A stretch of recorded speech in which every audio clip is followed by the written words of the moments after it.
미국 대선을 입순 트럼프 돌풍은 그냥 지나가는 돌풍이 아니라 거부할 수 없는 냉엄한 현실이 되고 있습니다. 도널드 트럼프 후보가 예상을 깨고 미국의 제45대 대통령에 당선될 가능성이 커지면서 전 세계가 충격에 휩싸이고 있습니다. 네, 이는 우리 안보 또 경제 상황에도 커다란 파장을 몰고 올 것으로 예상이 되고 있는데요. 오늘 세 분의 전문가 모셨습니다.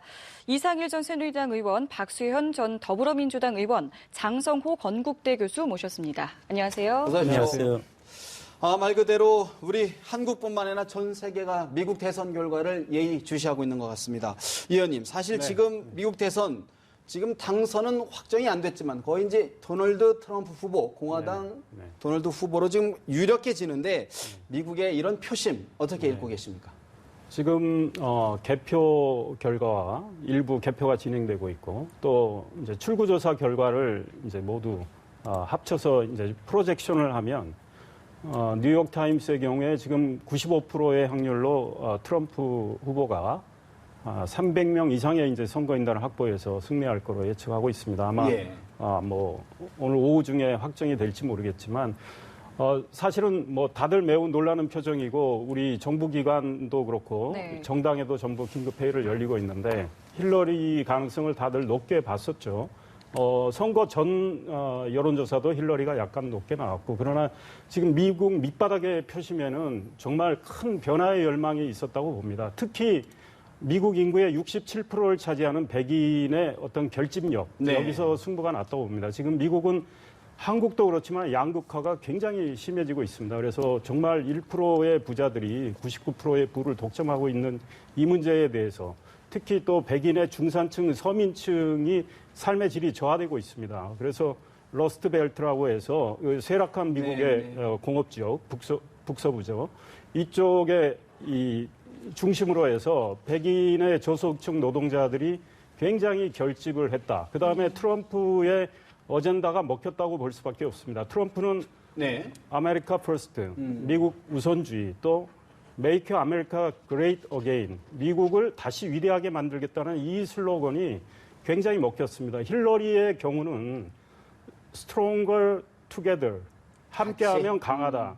사실은 상대적으로 약합니다. 이 슬로건 자체가. 오바마가 과거에 Yes, we can. 이 굉장히 강렬한 메시지인데 슬로건이나 어젠다 측면에서 힐러리가 약했다고 보고 또 미국의 민주당 정부 8년에 대한 어떤 피로감 그리고 힐러리는 오바마 행정부를 그냥 계승하는 이런 맥락인데 트럼프는 전혀 다른 어젠다, 미국의 변화, 미국의 1등 이거를 내세워서 67%의 백인의 표심을 자극을 한 거죠. 힐러리는 17%에 달하는 히스패닉과 13%의 흑인 표를 받았지만 백인의 결집력이 훨씬 강했고 그런 것들이 지금 트럼프의 이 승리로 나타난 것 같습니다. 민심뿐만 아니라 선거 이슈도 트럼프가 장악을 했다 이런 분석인데 더 말씀드리면 이제 그 트럼프의 보호무역주의 그래서 이 소위 고립주의 그러니까 미국을 우선시하고 우리 한국과 관련해서도 FTA 지금 안 하겠다는 거 아니겠습니까? 그 다음에 반이민주의. 지금 미국에서 태어나면 시민권을 주는데 그런 시민권 제도도 없애겠다는 거예요. 그러니까 이민자들에 대한 철저한 불법 이민자 추방 정책, 또 반이슬람주의, 뭐 이런 것들. 그래서 트럼프의 어떤 자질 논란에도 불구하고 그런 어젠다들이 백인 표심을 자극했다 이런 생각이 듭니다. 현 민주당 정부 8년에 대한 심판의 성격도 있다 이런 분석이신데 장 교수님은 어떻게 판을 읽고 계십니까? 미국의 변화는 첫째고 두 번째는 우리도 상당히 큰 영향을 받을 가능성이 상당히 많다. 특히 국내적으로 지금 내후 외환에 우리가 빠질 가능성이 상당히 커졌다고 보는데 1차적으로 미국 제일주의, 미국의 고립주의를 선택한 트럼프 시대 정신을 정확히 읽은 트럼프의 승리라고 봅니다. 정치, 경제, 안보적으로 상당히 앞으로 과거의 닉슨 독트린처럼 트럼프의 어떤 고립주의 정책이 상당히 심화될 가능성이 상당히 크다. 몇 가지 차원에서 이번 선거 결과를 보면 원래 미국의 정당은 보수 정당입니다. 원래 애초에 조지 워싱턴 대통령이 되고 나서 공화민주당이라는 하나의 정당에서 분화돼서 공화당과 민주당 같은 뿌리입니다. 같은 뿌리인데 특정한 정책, 뭐 여성이라든가 소수자라든가 낙태. 이민자라든가 낙태라든가 총기라든가 이런 거 가지고 서로 이렇게 나눠서 지금 공화당과 민주당, 보수 정당 두 체제가 우리랑 사실은 비슷합니다. 이 정당 체제는. 그런 차원에서 미국에서는 어느 정당이 돼도 특별한 이데올로기는 없습니다. 다만 미국의 유권자들은 스윙보트라고 해서 2번 이상은 시켜주지 않는 것이 전통이었다. 첫째는. 그리고 두 번째는 상당히 지금 경제 위기가 오지 않았습니까? 민주당의 강점은 과거에 보수당 같은 경우는 전쟁 시기라든가 이런 경우에 발전 시기에는 상당히 공화당이 우세했는데 루즈벨트 대통령이 1829년에 경제 공황의 덕분으로 민주당에서 복지 정책과 경제 발전 정책을 추진하면서 그때부터 사선을 하지 않았습니까? 미국의 최초로. 그때부터 그다음부터는 이제 재선까지밖에 안 되는데 그런 차원에서 그때 당시에는 경제적 위기가 왔을 때는 민주당을 선호했습니다. 예. 그러나 이번에도 마찬가지로 그러면 지금 글로벌 경제 위기인데 미국인들이 왜 트럼프를 선택을 했을까? 경제 위기를 하면 힐러리를 선택해야 맞습니다. 그러나 미국인들이 이번에 특이하게 트럼프를 선택했다는 것은 오바마 집권에 대한 정권 심판적인 그런 그 결과가 선거의 어떤 표심으로 나타난 것이 아닌가. 물론 뭐 여론 지표도 있지만 여론 지표에서는 막말을 하거나 자신들의 어떤 표를 지금은 이제 여론조사 하도 많이 하기 때문에 네. 자신의 마음을 표현하는 경우가 상당히 많습니다. 그런 차원에서 지금 미국의 이런 선거 결과가 나왔고 우리가 이것을 냉정하게 받아들이고 외교안보적인 위기가 우리한테도 닥칠 가능성이 상당히 크다고 봅니다. 네. 의원님은 또 어떻게 보셨습니까? 예, 물론 이것이 지금 두 분 앞에 전문가 아니시겠습니까? 와서 우리 이상일 전 의원님 특파원을 지내시고 네. 정통하신데, 저는 오늘 두 분 전문가께 한번 잘 들어보는 자세로 지금 앉아 있는데, 굉장히 좀 당황스러운 상황이 된 것 같습니다. 저는 이런 측면에서 한번 보고 싶어요. 그래서 미국이라고 하는 국내 문제, 양극화를 포함한 이런 안 좋은 국내 문제가 사실은 트럼프라고 하는 그런 이변을 일으켰고 트럼프가 아까 말씀하신 대로 그것이 시대 정신일지는 모르지만 어려운 국민들의 마음을 파고드는 그러한 슬로건에서 승리한 것이 아닌가 이런 생각이 들고 있는데 결과적으로 우리와 연관시켜서 보면 이게 미국이 세계 지도국가로서 어떤 스탠스를 갈 것이냐가 관심 아니겠습니까? 네. 선거 때는 어떤 그 표심을 잡기 위한 슬로건들을 많이 낼 수는 있습니다. 그러나 실제로 그 위치에 가면 그것이 현실화되는 것은 또 차이가 있는 문제거든요.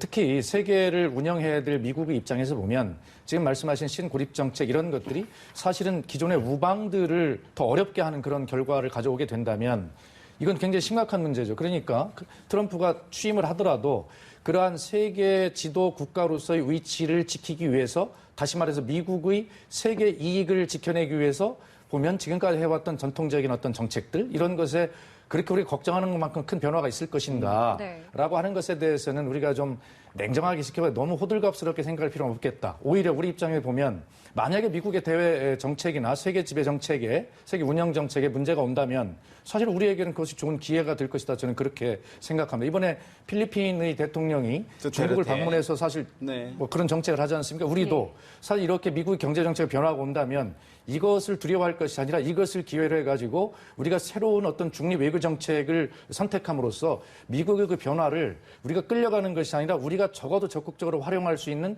새로운 어떤 기회로 삼을 수도 있겠다. 이런 측면에서도 이 트럼프의 어떤 당선 확실한 상황을 네. 우리가 그런 측면에서 한번 볼 필요가 있겠다 이런 생각이 듭니다. 네. 반대로 좀 생각을 해보면요. 이 선거 직전에 했던 여론조사를 봤을 때는 네. 저희가 힐러리 클린턴이 굉장히 우세하다고 봤는데 왜 이렇게 됐는지 힐러리 클린턴의 입장에서는 어떻게 볼 수 있을까요? 지금 선거 이틀 전에 미국의 연방수사국 FBI가 힐러리의 저 이메일 후마 에버딘이라는 그 힐러리 측근에게서 나온 그 이메일을 일주일 전에 FBI 국장이 재수사하겠다고 했어요. 그래가지고 그때부터 힐러리 지지율이 추락하는 상황이었는데 네. 이틀 전에 무혐의로 이제 결론을 냈단 말이죠. 그래서 힐러리 지지층이 좀 다시 결집하고 지지율이 회복되고 있는 상황에서 선거 전에 다 힐러리가 오차 범위 내지만 1%에서 한 3%포인트 앞서는 거로 그래서 힐러리의 당선 가능성을 모든 언론이 크게 봤었어요. 네. 그런데 지금 이렇게 이런 반대의 결과가 나온 건 여론조사에 역시 숨은표로 해석할 수밖에 없는데요. 왜 그러냐면 제 생각에 트럼프 후보는 이 사실 자질 논란을 많이 일으켰고 많은 문제가 있어요. 인종차별적인 발언도 있고 여성차별적인 발언도 있고 심지어 무슬림 전사자 가족을 비하하는 이야기도 했고요. 그러니까 트럼프를 지지하지만 내가 대놓고 트럼프를 지지한다고 말 못하는 사람들이 꽤 있었다고 봐요. 네. 그러니까 여론조사에 잡히지 않는 층이 있었다. 그러나 속으로는 트럼프를 찍겠다는 거죠. 예. 이 사람들이 아마 생각한 건 트럼프의 도덕성을 생각한 건 아닐 것 같아요. 트럼프는 원래 그런 사람. 그런데 우리가 기대하는 건 트럼프가 부동산 재벌로 기업을 일구는 과정에서 실패도 있었고 성공도 있었지만 트럼프의 그 어떤 성공의 측면을 더 봤다. 그러니까 그 줄리아니 전 뉴욕시장이 트럼프 열렬한 지지를 했는데 또 선거운동 열심히 했는데 그 사실은 1조 원 이상의 소득 손실을 트럼프가 1995년에 손실 신고를 하고 18년 동안 개인 소득세를 일절 안 냈어요. 그다음에 본인의 소득세 납세 자료 안 냈지 않습니까? 한국 같으면 바로 후보 낙마해야 되는데 그럼에도 불구하고 줄리아니는 그렇게 세금을 안 낸 게 이게 천재다, 천재적인 발상이다 이런 이야기를 하면서 아마 백인들은 그런 도덕성을 따지기보다는 트럼프가 내세운 어떤 변화 이거에 이제 아마 기운 것 같아요. 그런 생각이 그렇게밖에 해석이 안 됩니다. 네.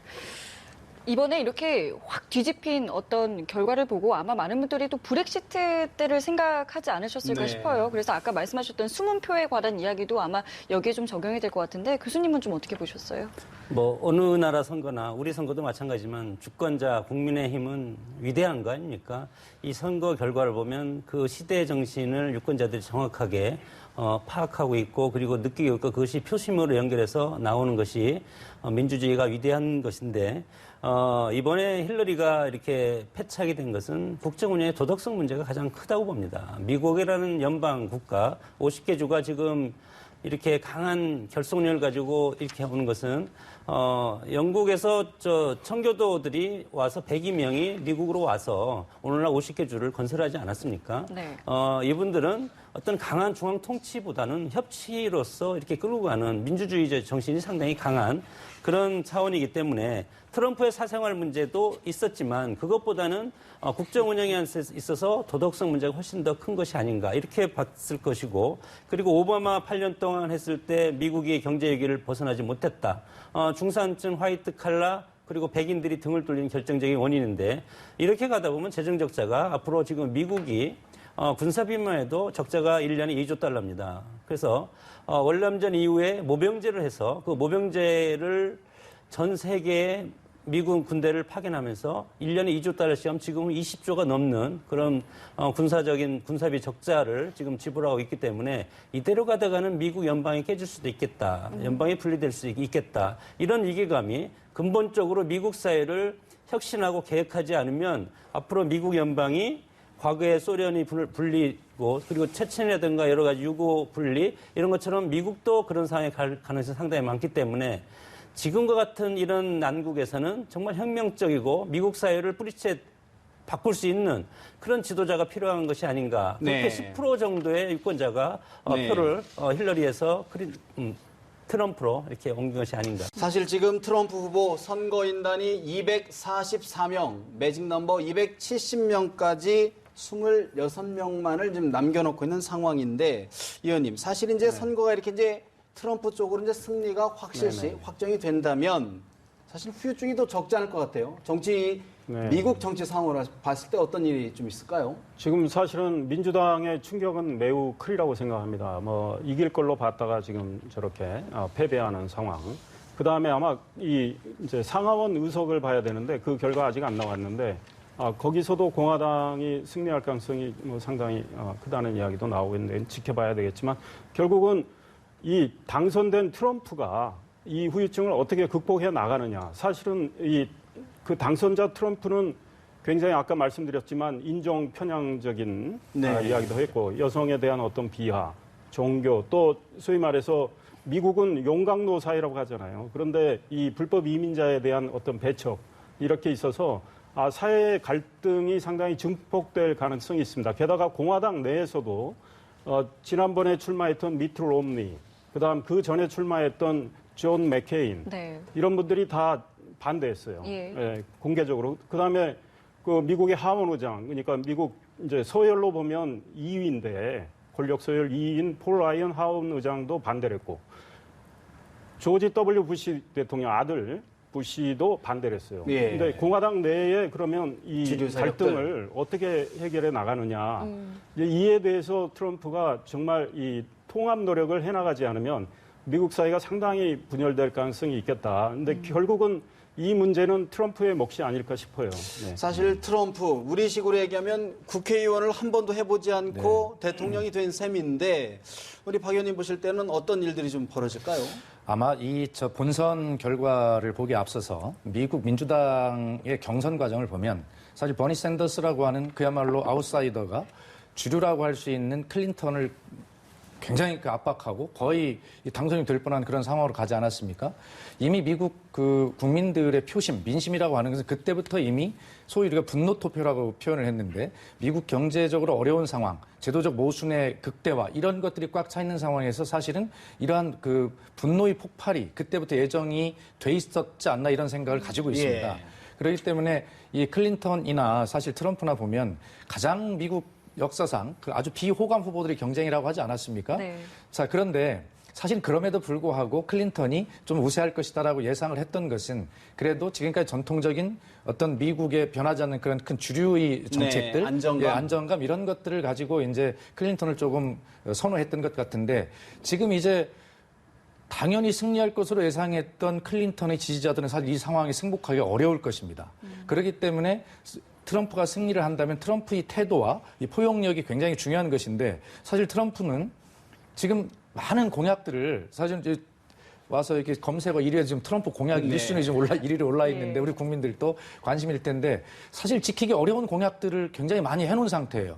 그래서 심정적으로 클린턴의 지지자들이 트럼프의 승리에 동조하기 어려운 상황에서 또 트럼프는 그것을 지키지 못할 공약들을 지금 많이 해놨는데 지키려고 하다 보면 사회적 갈등이 굉장히 증폭될 걸 예상을 하셨는데 그런 상황으로 갈 것이거든요. 그래서 이 문제가 사실은 아까 제가 말씀드렸을 때 미국은 세계의 경영 전략에서 보면 미국 이익이 극대화이기 때문에 사실 저는 크게 그렇게 많은 변화가 있으려 보지는 않지만 사실 미국 국내 내부의 문제가 굉장히 더 심각할 것이라 이렇게 보거든요.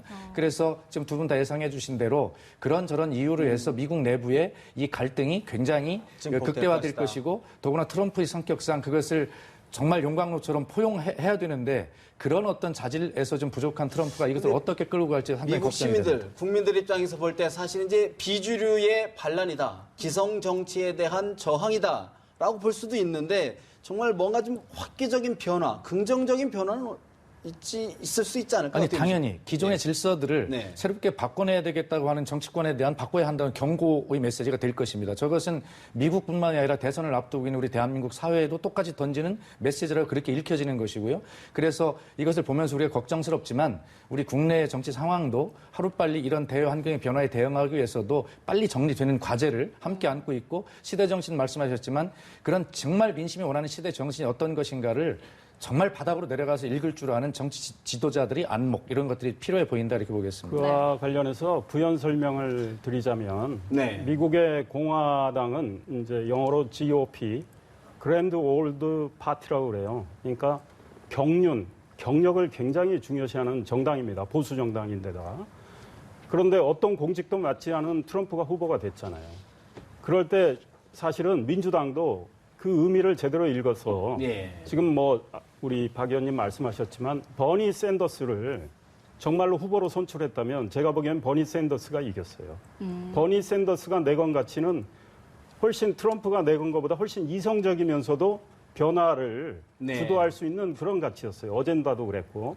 그런데 이제 이 소위 말해서 민주당 내의 기득권층은 힐러리를 지지를 했고, 근데 힐러리의 이미지는 사실은 위선적인 이미지, 또 부패 이미지. 왜냐하면 본인이 후보가 되고 나서 지금 트럼프하고 선거전을 하고 있는데 힐러리는 유세 다니기보다 저녁에 정치 자금 모으는데 더 관심을 보인 적도 많았어요. 예. 게다가 뭐 중간에 이제 실신해서 건강 문제가 나왔고 그래서 이 위선과 부패 이미지를 불식을 못했고 아까 말씀드린 대로 본인의 어젠다에 어떤 유권자들을 흥분시킬 만한 그런 어젠다 제시가 못했어요. 그래서 월스트리트 저널은 이런 평가를 하기도 했습니다. 트럼프에게는 있지만 힐러리에겐 없는 거. 그게 열정 효과다. 인수제즘 이펙트라고 해서 예. 네. 그 트럼프 유세장에 가면 정말 사람들이 많이 모여가지고 환호하고 즐기는 이런 축제의 분위기인데 힐러리 유세는 뭐 굉장히 딱딱한 이런 분위기. 그래서 어떤 트럼프가 이 대중에게 편안하게 다가가는 거. 그다음에 네. 그러면서 강렬한 메시지로 어젠다를 제시한 거. 이런 것들이 아마 주요했던 것 사실 같아요. 버니 샌더스가 10년만 젊었더라면 어떤 일이 벌어졌을지 몰랐을 것 같은데 장 교수님은 어떻게 분석하십니까? 애초에 미국의 헌법학자들이 연방 헌법을 만드는 학자들이 연방을 하면서 대통령을 할 것인가.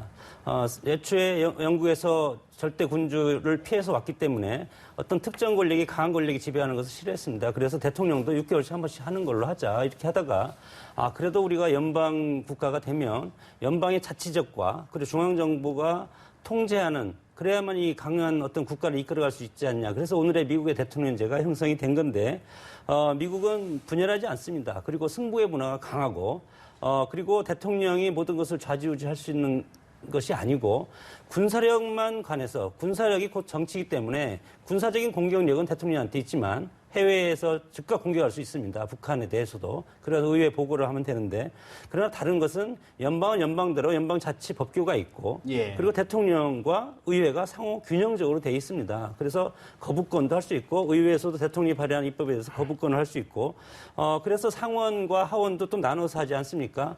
상원은 각 50개 주에서 2명씩 선출하고 애초에 만들었고 그리고 하원은 인구 비례에 따라서 만들고 그래서 상호 견제와 균형을 하는 것을 법적으로 만들어 놨기 때문에 미국에서 이런 국민들은 이런 것을 절차적 민주주의를 충분히 지키려고 하는 그런 노력을 하고 그것이 몸에 체득돼 있습니다.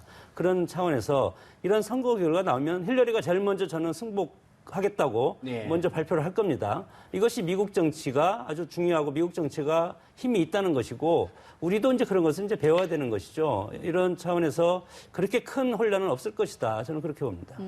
사실 누가 대통령이 돼도 이번에 굉장히 좀 이색이라고 했던 것들은 조금 전에 얘기했던 뭐 트럼프는 아웃사이더다. 하지만 힐러리 같은 경우는 여성 대통령으로 이제 최초가 되는 거였지 않습니까? 그런데 미국에서 여성 대통령이 생각보다 나오기 힘들다라는 이야기가 나오고 있거든요. 뭐 그 이유를 좀 생각을 해보면 어떤 게 있을까요? 미국에서 여성이 이제 투표권이죠. 연방 정부에서 여성의 참정권을 허락한 것이 1920년 8월 26일입니다. 이때부터 이제 수정헌법 제 19조를 애초에 헌법을 수정한 이제 수정헌법인데 거기에서 여성의 참정권 인정한 것이 불과 얼마 안 되고 소위 말해서 이런 것이 이제 여권운동이라는 페미니즘 형성으로 나타난 거거든요. 네. 그래서 일기 페미니즘이 1960년부터 1980년까지 일기 페미니즘이 형성이 돼서 이때 당시에는 참정권과 재산 소유권, 법적 평등 이런 것을 주장했고 그리고 힐러리 클린턴이 2기 페미니즘 운동가입니다. 2기에는 어떻게 보면 이것을 이제 눈에 보이지 않는 불평등을 여성의 어떤 여권이라든가 이런 것을 제도적으로 그리고 우리 몸에 녹아서 이렇게 사회에서 여성이 정말 사회 구성을 활성화할 수 있게 이런 것이 미국의 역사이기 때문에 그동안 참정권을 획득하기도 상당히 어려웠다. 그러나 이제 참정권이 1920년에 여성한테 참정권이 오고 나서 여성도 이제 활발하게 사회활동도 하고 그리고 이제 정계도 진출하고 이제 최근에는 이제 힐러리 클린턴 이제 대선까지 도전해서 최초 여성 대통령이 탄생할 뻔했는데 사실은 이것이 사실은 협의제 민주주의의 가장 표상입니다. 미국이라는 사회가 협의제 민주주의를 실시하면서 소수자가 흑인이 있었죠. 네. 그리고 여성한테도 참정권을 느껴줬죠. 네. 그리고 지역적인 소수도 있고 그리고 인종적인 소수, 히스패닉 문제 이런 것들이 있죠. 그리고 이주민 문제 있죠. 이런 것들을 미국이 앞으로 어떻게 끌고 갈 것인가가 미 합중국 50개 주를 끌고 가는 것보다 훨씬 어렵다. 그것이 협의제 민주주의라고 하는데 앞으로 이번에 힐러리 클린턴 됐으면 사실은 이런 면에서는 미국이 진일보한 민주주의 그런 모습을 앞으로 보일 수도 있었을 텐데 저는 상당히 안타깝다고 봅니다. 사실 뭐 여러 분석 결과 참 예측하기 어려운 상황들이 지금 전개되고 있는데 이 의원님 네. 사실 이제 공화당이 이제 집권당이 될 가능성이 커진 상태인데 아까도 이 의원님 좀 분석은 해주셨는데 사실 지금 공화당 내에서도 여러 세력들이 있지 않습니까? 네. 전통적인 세력들 네. 또 지지하는 세력들 네. 또 반대하는 세력들 네. 이런 부분들을 좀 어떻게 좀 트럼프가 아우러야 될까요? 예, 그게 아마 관심사입니다. 이번 선거 과정에서 보면 트럼프는 혼자서 했습니다, 사실. 뭐 힐러리의 경우는 뭐 오바마 대통령 부부가 다 나서서 하고 지금 또 트럼프가 뭐 막말을 뭐 여러 차례 하면서 많은 이제 공화당의 주류 정치인들, 핵심 정치인들이 이탈을 했죠. 근데 그분들이 국회에서 가지고 있는 파워는 상당하거든요, 미국 의회에서. 결국은 이제 트럼프의 어젠다가 정책으로 실행이 되려면 미국 의회에서 받쳐줘야 되는 거거든요. 그런데 예컨대 지금 한미 동맹의 문제를 가정을 한다고 쳤을 때 트럼프가 공약한 대로 따르면 우리 동맹은 상당히 약화될 가능성이 있습니다. 그런데 미국 공화당의 주류 정치인들은 그걸 바라지는 않을 것 같아요. 그리고 북한 핵 문제에 네. 대한 보다 강한 대처가 필요하고 또 심지어는 트럼프는 나토, 북대서양 조약기구 해체까지 이야기를 했는데 그건 미국 공화당의 주류 생각하고 다르다고 다른 봅니다. 얘기고. 그다음에 트럼프는 또 역시 동북아 정책에 대해서 큰 무게중심을 오바마는 상당히 도왔죠. 그런데 그걸 안 하겠다는 식으로 또 이야기를 했습니다. 그러면 예. 동북아에서 미국이 소위 말해서 개입이나 관여 정도를 빼버리면 결국은 중국의 입김이 강해진단 말이죠. 그걸 공화당 주류가 찬성할 가능성은 없습니다. 그래서 제가 보기에는 트럼프가 앞으로 이제 행정부 예. 조각을 하는 과정 이런 걸 통해서 이 주류 세력과 어떻게 대화를 해나가면서 소위 말해서 이 공통점을 찾아 나가느냐. 예컨대 오바마 대통령 같은 경우는 취임한 다음에 공화당 쪽에도 손을 내밀고 그랬단 말이죠. 그러니까 트럼프가 당내에서 정말 이 주류 세력과 이 대화와 타협하는 노력, 또 네. 나아가서 민주당과 이 대화하는 이런 노력들이 해줘야 미국이 지금 안정적으로 그리고 만약에 트럼프가 본인이 됐다고 해서 본인의 어젠다를 그대로 뭐 강제로 실행에 옮기려고 하면 저항이 커질 겁니다. 예, 그런데 예. 그렇다면은 지지 기반이 많지 않은 상황에서 지금은 이제 바람으로 된 셈인데 저항이 커졌을 경우에 트럼프가 동원할 수 있는 국정 운영의 에너지는 줄어들게 뭐냐? 되는 거거든요. 그러니까 사실은 협력 관계를 맺지 않고는 본인의 어젠다를 예. 역으로 관철시키기가 어려운 이런 상황이죠. 사실 근데 그렇게 이제 말 그대로 우리 국내에서 유행하는 것처럼 협치가 된다 그러면 좋을 텐데 지금까지 선거 과정, 6가지 캠페인 과정을 보면 굉장히 나홀로 독불장군식이었단 말이죠. 공화당 내가 갈라지거나 아니면 뭐 정말 기존의 정당 시스템, 정당 민주주의가 좀 붕괴될 가능성 어떻게 우려하십니까? 우리처럼 서로 협조가 안 되는 미국 정치는 아닙니다. 루즈벨트 대통령이 당선되고 나서 그때 당시 공화당의 인재를 데려다 썼고 기꺼이 와서 했습니다. 그리고 심지어 루즈벨트가 당선됐을 때 공산주의라는 그런 이제 비판까지 상당히 받으면서 했는데 이 공화당의 있던 라인을 보면 링컨과 레이건으로 계보가 이어지고 민주당 라인은 루즈벨트, 케네디, 클린턴 이런 식으로 이어지는데 이렇게 봤을 때 미국의 정치 흐름은 공화주의입니다. 이 공화주의이기 때문에 철저하게 애초에 연방 헌법이 규정된 그 정신을 미국의 정치인들과 국민들은 이것을 자연스럽게 몸에서 체득하고 태어날 때부터 모태신앙인처럼 그렇게 따르는 것이 몸에 배어 있다. 네. 그래서 과거에 어떤 여러 정치 지도자들, 대통령들이 그동안에 뭐 계속 캐스팅부터 하면서 한동안은 공화당이 쭉 집권하고 또 한동안은 민주당이 쭉 집권하고 하다가 어느새 캐스팅부터가 이렇게 되는데 이것은 세계적인 어떤 냉전이라든가 어떤 국제적인 어떤 뭐라고 할까요? 시대가 바뀌지 네. 않고 쭉 지금 이어오는 시대가 한 50년 정도 됐지 않았습니까? 그러나 앞으로 급변하는 세계 정세라든가 이데올로기 어떤 전쟁이 오면 또 다른 한 정당이 계속 집권할 수 있는 계기가 되겠지만 지금은 이 공화주의라는 이런 네. 것에 민주당과 공화당이 똑같이 그런 어떤 이 아이디얼 타입이라고 하죠. 그런 이념을 공유하고 있다고 봅니다. 사실 뭐 캠페인 때는 달리 대통령이 된다 그러면 정상적인 네, 정치할 것이다 분석을 해주셨는데 사실 이제 가장 우리 국민들 가장 큰 관심은 과연 미국 대통령 선거가 우리 대한민국의 정치에 사회에 경제에 어떤 영향을 미치느냐가 가장 관심사일 수밖에 없는데 박 의원님 네. 사실 이번 역대 어느 선거에 비해서도 한반도 관련 이야기들이 참 많았던 것 같아요. 트럼프 당장 한미 동맹 아니면 뭐 지금 뭐 여러 가지 방위비 뭐 분담 등등 이야기가 있는데 어떻게 전망하십니까? 지금 그 리포트 주한 미 대사가 미국의 대선 결과가 한미 동맹에 영향을 미치지 않을 것이다 이렇게 이야기한 적도 있고요. 오늘 네. 윤병세 우리 그 외교부 장관도 큰 영향을 미치지 않는다 이렇게 이야기를 했어요. 방금 이 방송을 보고 계신 시청자 한 분이 저에게 문자를 보내왔는데 예. 이 세 가지를 지금 문자를 보내주신데 어떤 거냐면 지금 말씀하신 대로 우리 한반도의 여러 가지 영향, 안보나 경제나 영향을 이렇게 미치지 않을 것이다는 근거로 세 가지를 저한테 문자를 보내주셨는데 공화당의 전통적인 정책 노선이 있다 이렇게 보내주셨고요. 그다음에 미국의 한 200여 개에 이르는 싱크탱크 역할이 있을 것이다. 그다음 세 번째 언론의 힘이 있을 것이다. 이 세 가지로 인해서 뭐 큰 변화는 없을 것이다 이렇게 시청자가 지금 문자를 보내주셨는데 거기에 저는 이런 것까지 한번 생각해봤으면 좋겠습니다. 사실 클린턴도 선거 과정에서 보호무역주의를 강화하겠다. 또 사실 TPP도 뭐 안 하겠다. 뭐 이런 정반대 표를 얻기 위한 그런 정말 빌공짜 공약에 불과할 수 있는 이런 이야기를 했거든요. 역시 트럼프 역시 그런 표를 얻기 위한 그런 선거 전략으로 했을 가능성이 있고요. 저는 아까 이 시청자가 보내준 세 가지 외에 지금 중국의 급부상이라고 하는 세계의 환경이 지금 트럼프를 통제할 것이다 이렇게 보고 있는 것입니다.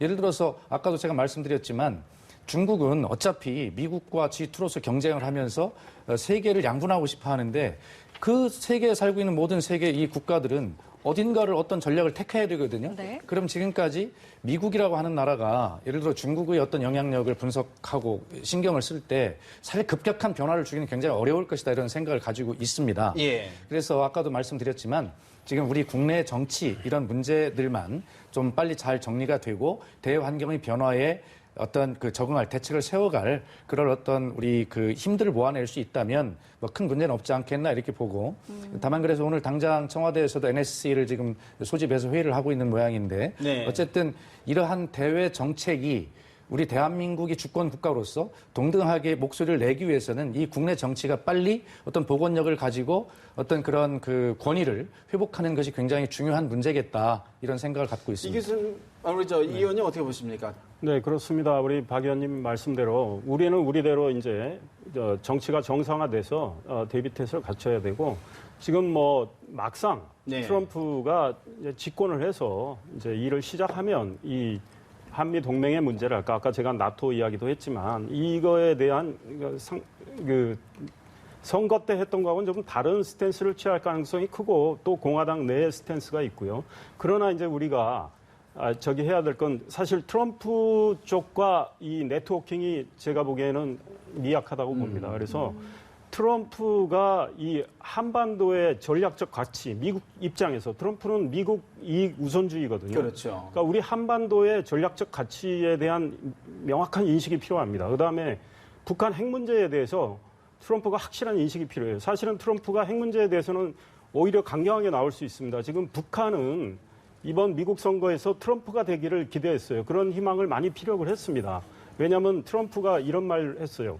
김정은이는 미치광이지만 인정은 해야 한다. 뭐 대화할 수도 있다. 이런 이야기도 했고 그래서 이 경우에 잘못될 때 저들이 흔히 쓰는 통미봉남 정책도 예, 나올 예. 수가 있습니다. 그래서 우리가 지금 이 시점에서 이 트럼프 진영과 긴밀한 어떤 네트워킹을 형성해서 한반도의 전략적 가치를 제대로 인식하게 해야 되고 북한 핵 문제의 심각성. 네. 그다음에 이제 확장 억제 전략의 불변. 이 한반도가 사실은 계속 위기로 가고 있는데 미국의 확장 억제 전략은 굉장히 우리한테 기묘한데 그거에 대한 어떤 불변을 인식을 시켜야 되고 이제 트럼프가 제가 보기에는 예상키로는 2018년에 이제 한미 방위비 분담금 재협상이 있습니다. 이때 우리한테 많은 돈을 요구할 가능성은 그건 틀림이 없어요. 한국이 그동안 푼돈만 냈다. 네. 한국은 무임승차를 했다 하는데 이제 이에 대해서 우리가 어느 정도 재정 부담을 할 수 있는지 이 각오가 돼 있어야 되고 한미 FTA에 대해서 확실하게 보호무역주의적인 관점에서 아마 제동을 걸 가능성은 틀림없이 있습니다. 이에 대한 대비책 이런 것도 꼭 필요하고요. 분명히 대비는 그다음에 해야 된다. 이제 사드 문제에 관련해서 사실은 이제 우리 국내 상황이 굉장히 불투명해졌고 만약에 거국 중립 내각이 된다. 그러면 사드를 반대하고 있는 지금 이제 야당의 입장이 관철될 가능성도 있습니다. 그럴 때 이 미국과 우리가 어떤 입장을 조율해야 되는지 이것도 저는 상당히 중요하다고 봅니다.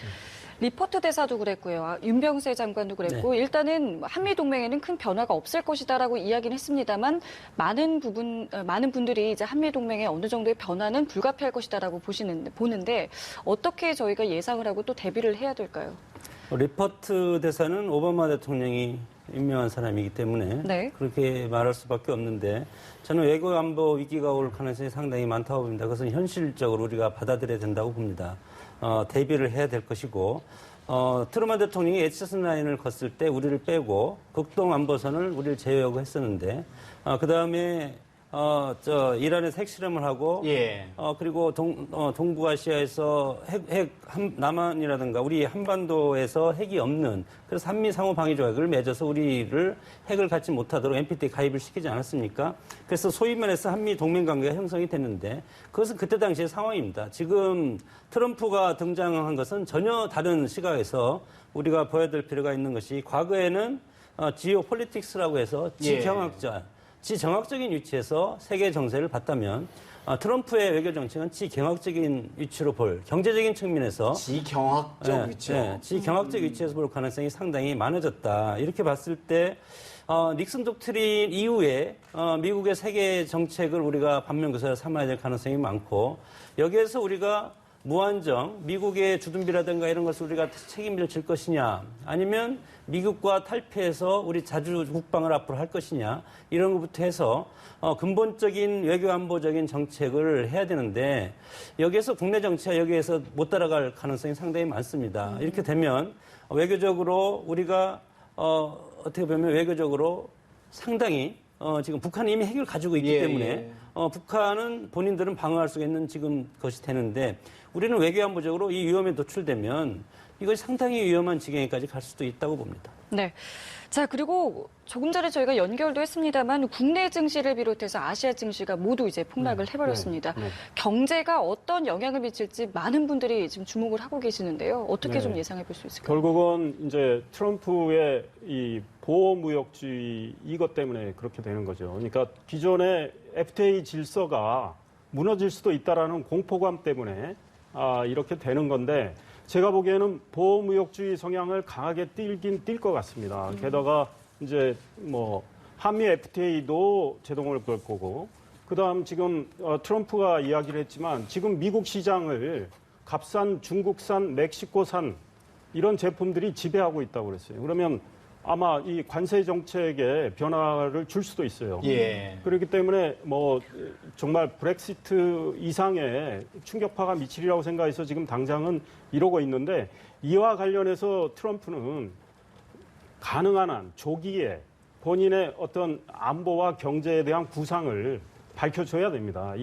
사실은 미국의 움직임이 세계 시장에 엄청난 영향을 주기 때문에 그래서 본인이 선거 때 한 맥락에서 지금 계속 그 정책을 구사할 건지 아니면 속도와 강도를 조정할 건지 이거에 대한 이야기를 해줘야 되는데 아마 그러기 위해서는 트럼프 역시 아마 공화당 내 주류와 이 문제를 놓고 많은 이야기를 할 겁니다. 이제 당선이 된 입장이니까 미국을 경영하는 운영하는 데 있어서 망갈 수는 없기 때문에 그래서 어느 정도 이제 지금은 오늘 첫날이기 때문에 이렇게 이제 충격을 느끼는 건데 조금 이제 뭐 저쪽에서 이제 하는 그런 조치를 취하면 좀 진정이 되지 않을까 이런 생각이 이제 당선이 가까워지니까 정상적인 대통령으로 저희가 시각을 좀 교정을 해야 된다 이런 말씀을 계속 이제 강조를 해주시는데 저희 입장에서는 사실 또 이제 대북 문제, 과연 이제 북한과의 문제, 우리의 이제 심각한 안보 문제가 직결돼 있는데 박 의원님 사실 이제 북한 같은 경우에 좀 공개적으로 트럼프가 되라 뭐 이렇게 공개적으로 얘기했단 말이죠.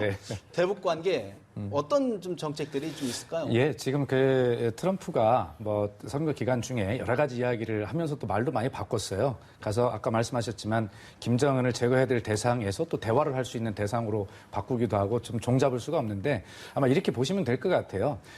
아무리 개인의 어떤 정치 성향이나 신념이나 뭐 공약들이 있다 하더라도 네. 결과적으로 국가의 이익이라고 하는 것은 변하지 않는 핵심 전략 이익이라는 게 있습니다. 자, 미국의 입장에 보면 한반도가 얼마나 전략적 가치가 있는가, 또 이웃한 중국의 급부상을 통해서 지금 한미일 동맹을 굉장히 강화해야 될 필요성들이 미국의 핵심 전략 이익 아니겠습니까? 예. 자, 그런 측면에서 보면 그런 안에서 트럼프가 당선이 돼도 사실은 미국의 여러 가지 북핵 전략이나 대아시아 전략들이 나올 것이다라고 이렇게 우리가 생각을 했으면 좋겠고요. 또 특히 지금 상원 하원 모두 다 공화당이 지금 예. 뭐 이길 것으로 다수당이 될 것으로 예측이 되고 있지 않습니까? 예. 지금 그 트럼프는 사실은 자기 자신의 어떤 정치적 동력을 얻어내기 위해서는 공화당 안에서도 전부 반대한 세력이 훨씬 많지 않습니까? 그러면 공화당의 주류들은 사실은 굉장히 자존심이 강한 사람들 아니겠어요? 그러면 트럼프는 일단 그 자신의 어떤 정치적 동력을 확보하기 위해서 공화당을 어떻게 화합시킬까, 사분오열되어 있는 여기를 굉장히 주력할 가능성이 있고, 그때까지 사실은 전통적인 어떤 그 대아시아 정책 전략, 기조 이런 것들이 유지될 것이다 이렇게 보고, 또 공화당 내부의 어떤 통일을 합의를 이뤄내는 과정에서 보면 그런 전통적 공화당의 기조 이런 것들이 트럼프에게 틀림없이 설득이 되고 이해가 될 가능성이 있고, 아까 이상열 의원님 말씀하신 대로 우리도 빨리 그 트럼프와의 연결 라인들을 빨리 찾아가지고 이 어떤 전략 가치 같은 거를 충분하게 미국 대통령이 학습을 시킨다면 뭐하지만 충분히 설명을 하게 되면 설득하고. 네, 그렇습니다. 그 충분하게 우리가 걱정할 만한 수준은 아닐 것이다라고 하는 생각을 갖습니다. 사실 뭐 이제 일각에서는 이제 트럼프 대통령이 당선된다면 대북 관계가 지금보다는 좀 더 대화 분위기로 좀 가는 것 아니냐. 이런 지금 이제 관측이 그런 많거든요. 측면에서 한 말씀 붙이고 싶은 것이, 사실은 트럼프도 김정은과 대화할 수 있다고 이야기했고, 이 미국은 틀림없이 대화를 지금 벌써 비밀리에 대화를 시작했다는 뭐 보도도 네네네. 있지 않습니까? 대화를 할 수밖에 없습니다. 이 상황에서 우리 대한민국 정부가 취할 스탠스는 무엇인가 굉장히 중요한데요. 저렇게 북한과 미국이 직접 대화의 필요성이 생겨 지금 비밀리 접촉도 하고 있는 것인데, 예를 들어서 우리가 북한과 미국이 직접 대화를 반대하다가 정말 트럼프가 직접 대화를 한다. 그랬을 때 대한민국의 입장에서 끼어들 공간이 없습니다.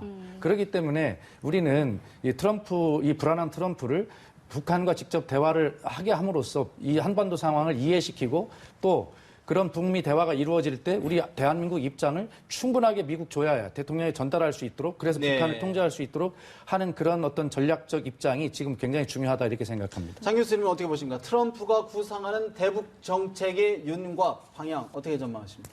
뭐 한미 상호 방향 이적을 뭐 국가 간에 줘야 하기 때문에 승계를 할 의무는 있습니다. 그러나 그 방식에 있어서 뚜렷한 차이점을 볼 가능성은 상당히 크다. 오바마 정권이 8년 했지 않았습니까? 그 상황에서 봤을 때 북한이 공화당 정권을 상당히 두려워합니다. 북한을 공격할 수 있다는 그런 가능성이 훨씬 많다는 것이 과거의 여러 정권에서 지금 봐왔지 않았습니까? 북한을 공격한 것은 아니고, 그런 상황에서 봤을 때 우리도 여기에 대비를 충분히 해야 된다. 미국이 우리가 필요해서 와서 주둔하는 것이 아니고, 우리의 안보가 당분간은 미국의 어떤 핵우선이라든가 이런 것이 지금 필요한 상황이 됐습니다. 과거에는 북한이 핵이 없을 때 재래식 무기로만 비대칭 전력으로 하지 않고 재래식 무기로만 했을 때 우리가 미국이 없어도 충분히 우리 스스로 전쟁을 추진할 수도 있었겠지만, 네. 지금의 상황은 이제 핵과 우리가 대결을 해야 되는 이 시점이고, 그리고 미국의 지금 트럼프 정부가 들어서면 북한의 어떤 폭격을 아젠다를 책상에 놓고 그리고 대화를 시작할 겁니다. 그랬을 때 북한이 이것을 상당히 두렵게 받아들일 것이고, 그러면 대화에 안 나올 수가 없겠죠. 네. 그런 상황이 지금 앞으로 전개될 가능성이 있고, 그러면 결국은 저는 그것이 가장 이제 위험스러운데, 물론 5차 핵실험, 6차 핵실험 할 수도 있지만, 미국에서 가장 지금 헌법의 안보와 관련된, 전쟁과 관련된 조항을 보면 미국이 위협을 느꼈을 때 네. 대통령은 즉시 군사적 행동을 할 수 있다고 돼 있습니다. 그러면 미국이 공격을 할 시점은 ICBM이 본토를 그 위협할 수 추진력이 계산해서 LA까지 도달을 할 그 시점에 미국이 틀림없이 공격을 할 가능성이 상당히 많다는 거죠. 지금은 2,000km 정도밖에 못 날아가지만 이것이 5,000km 이상이 날아가면 그럴 가능성이 있기 때문에 그 전에 트럼프는 강한 압박 전략으로 북한을 대화에 이끌을 가능성이 있습니다. 일단은 압박할 것이다.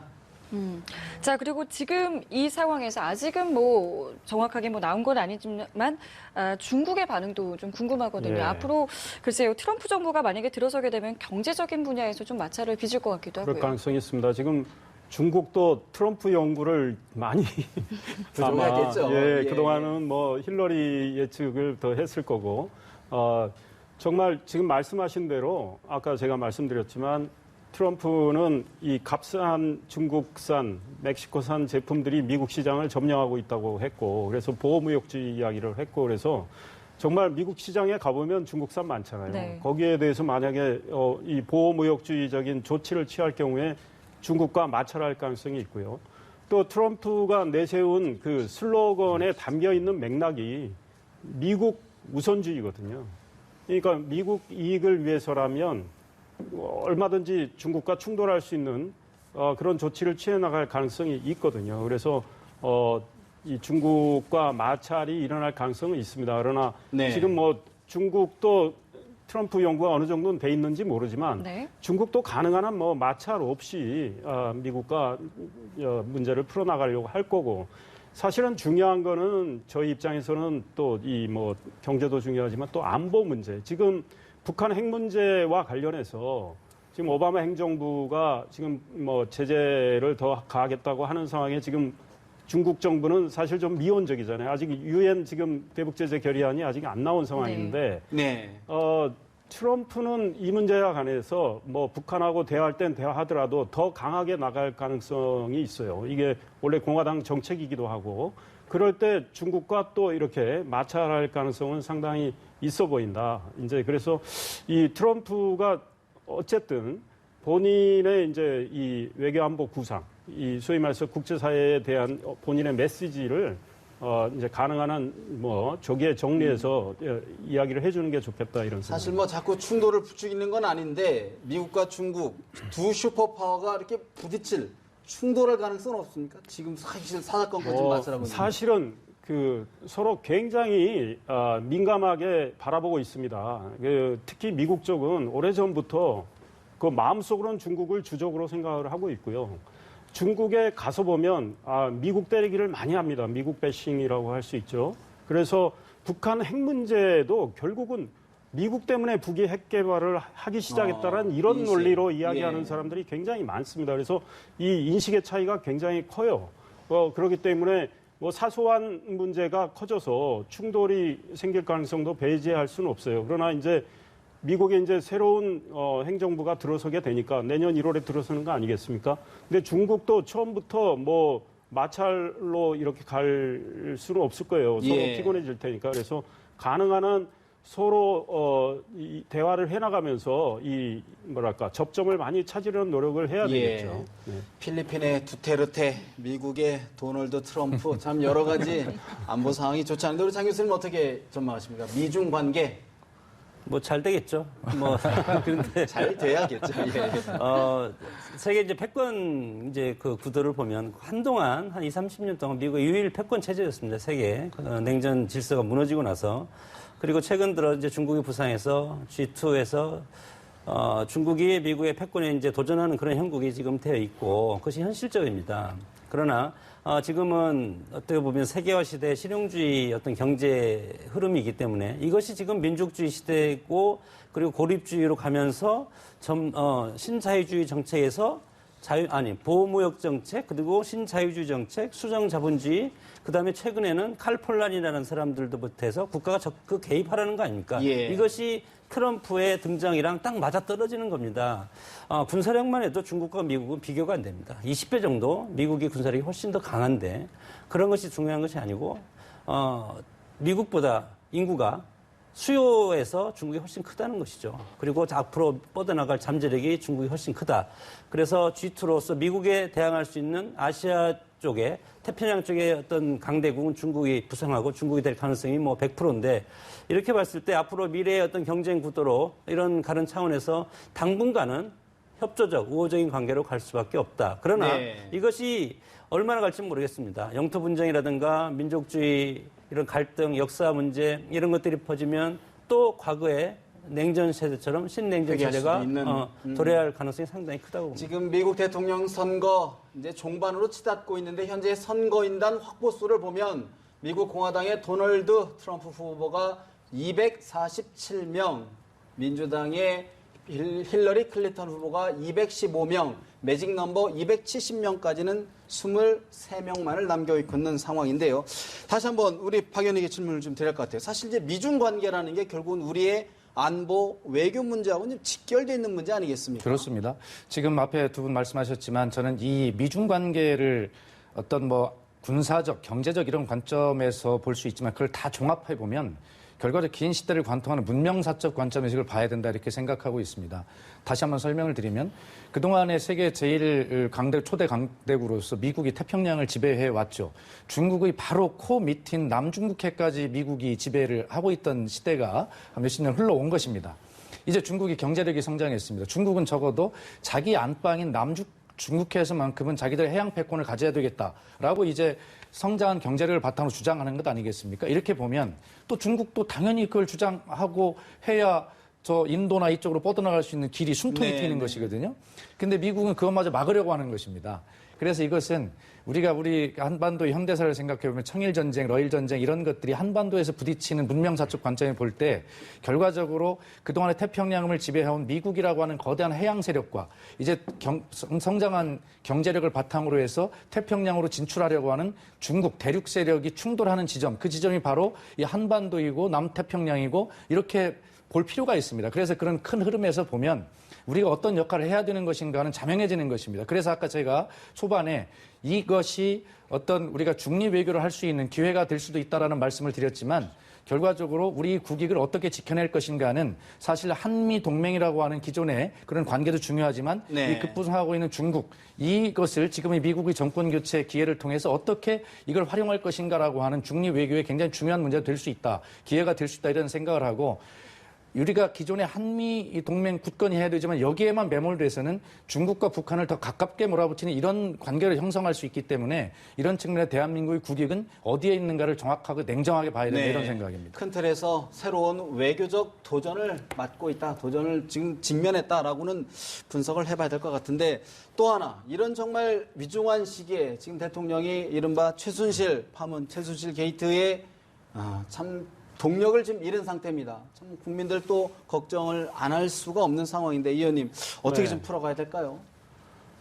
그렇습니다. 지금 미국 언론이 지금 한국 상황, 우리 한국의 대통령의 사실 지금 통치력의 이 공백 상황이 미국 차기 대통령한테도 안 좋을 거다 이런 이제 이야기를 했는데 지금 박근혜 대통령 임기가 1년 4개월 남았습니다. 예. 사실은 이제 저는 이 다음 주에 미국에 가서 이 세미나를 하게 되는데 한반도 평화 문제 가지고 그래서 원고를 미리 냈을 때 지금 미국의 새 대통령 당선자가 내년 1월에 취임을 하면 가능한 한 좀 서울에 방문을 해서 네.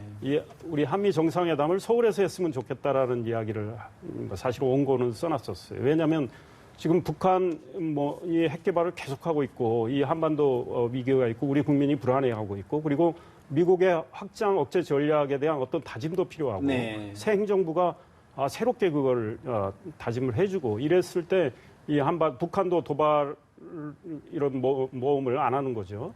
이런 생각에서 했는데 지금 우리 대통령이 사실상 식물 대통령이 돼 있는 상황입니다. 그러다 보니까 미국의 트럼프 진영에 제가 만약에 속해 있다면 누구랑 대화해야 되지? 예. 한국에 지금 거국 중립 내각이 거론이 되고 있는데 그러면 새로 될 총리하고 해야 되나? 이런 고민이 있을 거예요. 그러나 지금 우리 헌법에 따르면 대통령은 다른 나라에 대해서 대한민국 국민을 대표하기 때문에 사실 한미 정상회담이 속히 이루어져서 정상적으로 대화가 이루어져야 되는데 그게 좀 어려운 상황이 돼버렸죠. 그럼에도 불구하고 사실 우리가 이 여야가 힘을 모아서 이 지금 리더십의 이 공백 상황을 조기에 정리를 하고 해소하는. 그 형태는 제가 보기에는 지금 거국 중립 내각으로 갈 수밖에 없어요. 그러니까 내정은 사실은 그 거국 중립 내각에서 맡아줘야죠. 그러나 정상회담을 한달까 이 양자회담, 이 양국 정상회담 이런 거는 대통령이 해주실 수밖에 문제다. 없어요. 그래서 그런 다짐을 받고 그걸 내각이 또 제대로 실행해 나가는 이런 구조를 우리가 속히 만들어야 되지 않을까. 그래야 우리 내부의 위기도 극복하고 이 한반도의 평화가 더 굳건해지고 국민들의 불안감도 가시지 않을까 이런 생각해 봅니다. 강 의원님 어떻게 보십니까? 예, 그렇습니다. 당장 이제 미국의 대통령이 새로 나오면 대한민국 대통령과 통화를 하시게 되지 않겠습니까? 그래서 어쨌든 좀 부끄러운 상황이고 또 미국도 좀 난감한 상황이긴 하겠지만 어쨌든 현재 헌법상 대한민국 국군 통수권자이시고 대한민국의 대통령이시기 때문에 어제 우상호 원내대표가 한 언론에 나와서 분명히 이야기를 했습니다. 내부적 문제가 정리될 때까지 우리 대통령입니다. 그렇기 때문에 좀 힘은 드시겠지만 자신감 있게 좀 미국 대통령과 통화도 좀 하시고 하는 거 좋다 이런 생각을 가지고요.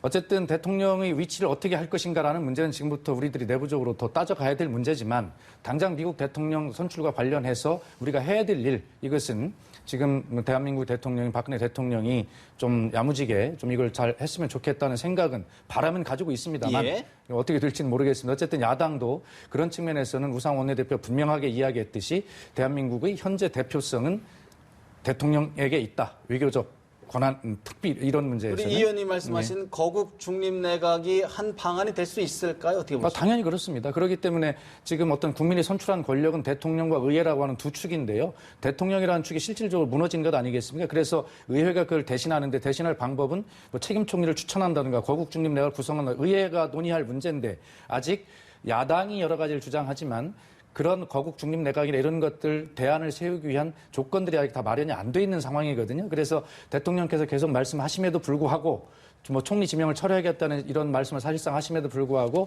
진전이 없는데 이 문제는 빨리 여야의 문제가 아니라 대한민국의 현재 문제이기 때문에 머리를 맞대고 어떤 답이 됐든지 빨리 내야 된다 이런 생각을 가지고 있습니다. 외교적 위기, 외부적 위기가 오면 내부적 위기가 해결될 가능성이 상당히 많은 것이 모든 사회의 원리입니다.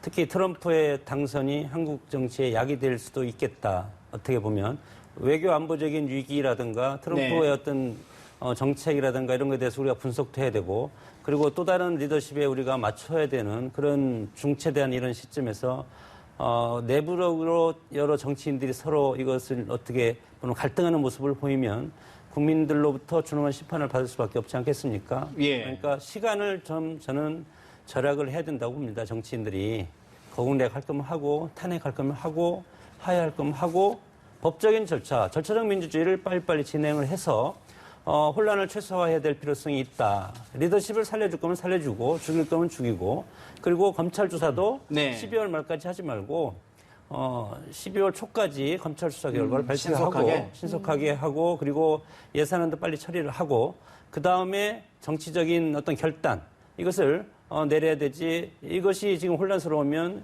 외교안보적으로 상당히 어려운 지경으로 갈 가능성이 크다고 봅니다. 마지막으로 한 가지를 이제 저희가 정리를 좀 해보고 대담을 좀 마무리해야 될 것 같은데 사실 내년이 이제 우리 행정부로 보면 마지막 해고 또 내년은 미국 입장으로 보면 첫 해란 말이죠. 한미 관계 정말 어떻게 저희가 정립을 하고 판을 좀 짜야 가는 건지 우리 이 의원님부터 좀 정리 좀 해주실까요? 예, 뭐니 해도 그 트럼프 이분이 됐다고 해도 한미 동맹은 흔들리지 않는다. 이게 저는 제일 필요하다고 봅니다.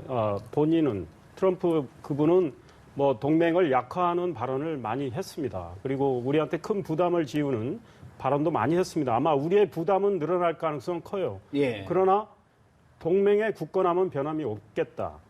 그러니까 그분은 사실은 트럼프는 지금 주한미군 철수 가능성까지 시사를 했는데 사실 지금 내년 그 시점에서 주한미군 지금 철수한다. 그게 상상하기 어렵죠.